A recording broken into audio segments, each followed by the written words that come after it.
Jadav is back at it here to give everyone another Walking Dead Season 10 episode reaction video. But before I get into that, it's extremely important, if you're not caught up to the point where I am and rewatching or watching The Walking Dead, that you take the initiative and pay attention to the episode title.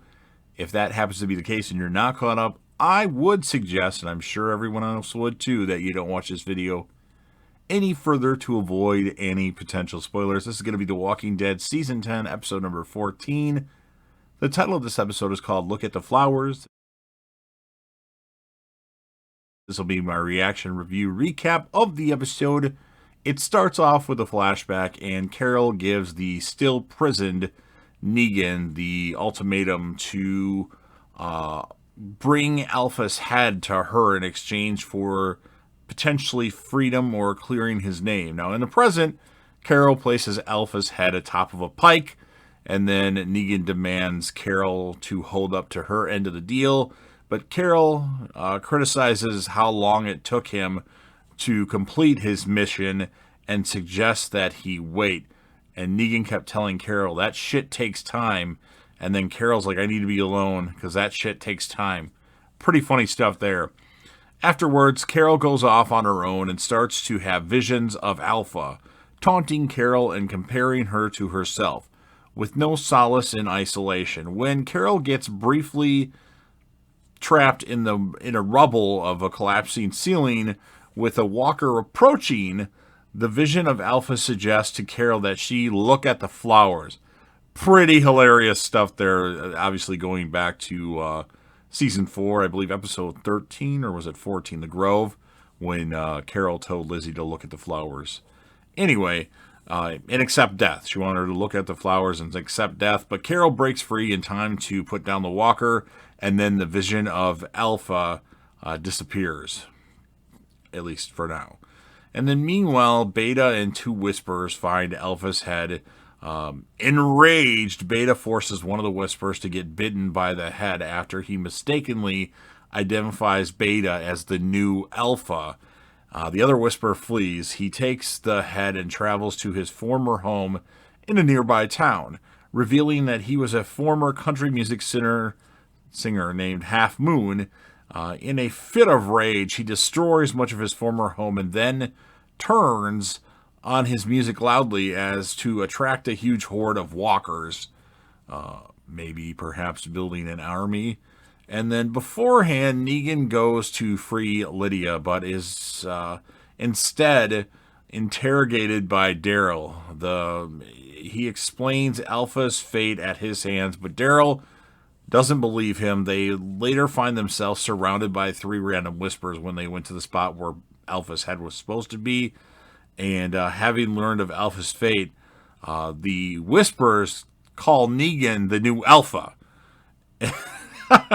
What irony there. That was hilarious. And Negan pretending to go along with the Whispers to get them off guard, but then freeing Daryl uses the opportunity to kill the Whispers to prove his loyalty to Alexandria, as he got a shotgun from one of the Whisperers saying, I'm the new Alpha and I don't have a weapon. And the Whisper's like, oh yeah, here's my shotgun. And then he eventually shoots him and Daryl gets the other one. And then elsewhere, the survivors of the hilltop gather to make sure the children are safe. Rosita encourages Eugene to tell the group about his radio contact and planned meeting with Stephanie. While there are concerns about being led into another trap, they agree. Eugene should keep the meeting before Ezekiel, Eugene, and Humiko leave for this downtown area. Ezekiel and Jerry have a very touching moment where they hug, making people think that one of them isn't going to be around anymore. We shall see.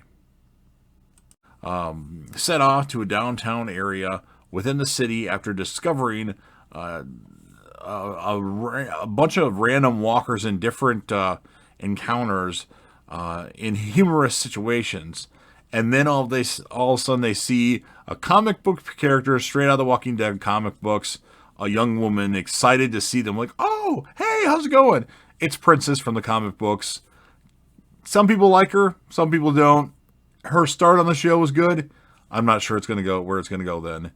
And then lastly in the episode, in having achieved catharsis, Beta, he thanks Alpha and then puts Alpha's head down, stabs it with a knife, and then uses part of Alpha's skin to repair his mask that Mary Gamma had pulled off in episode 12. And then Beta starts to lead the massive horde towards a new destination, and that's how the episode ends. So pretty good stuff, especially from Negan in this episode. I like the line that the hallucination of Alpha gave Carol, look at the flowers and just accept death, Carol. The stuff between Daryl and Negan was great as well. The part where the whisperers say you're the new Alpha and start bowing down to him, like, oh my lord, pretty hilarious stuff. I'll give the episode an 8.5. I wish there would have been a little bit more action, but it was still good. My character of the episode, I wanted to give it to other people, but I got to give it to Negan because Negan was awesome. And this episode really makes me think that Jeffrey Dean Morgan should be number one in the cast. Instead of the last person that they show in the cast or the name, he's much more interesting than Daryl, Norman Reedus, as a character. I get it. Norman Reedus has been on the show since the beginning. But Negan just is the greatest part of The Walking Dead. Now, and honestly, he's always been. Since he's been on the show, he's been more interesting than Rick Grimes, too. So, you've heard what I had to say. Maybe some of you aren't happy with the recent comment I just made about Rick Grimes being not as entertaining as a Negan. If you're a fan of The Walking Dead and you like this series and you like this episode, Look at the Flowers from Season 10, go ahead and smash that like button. If you know anybody else that would be interested in this, make sure you share the video with them.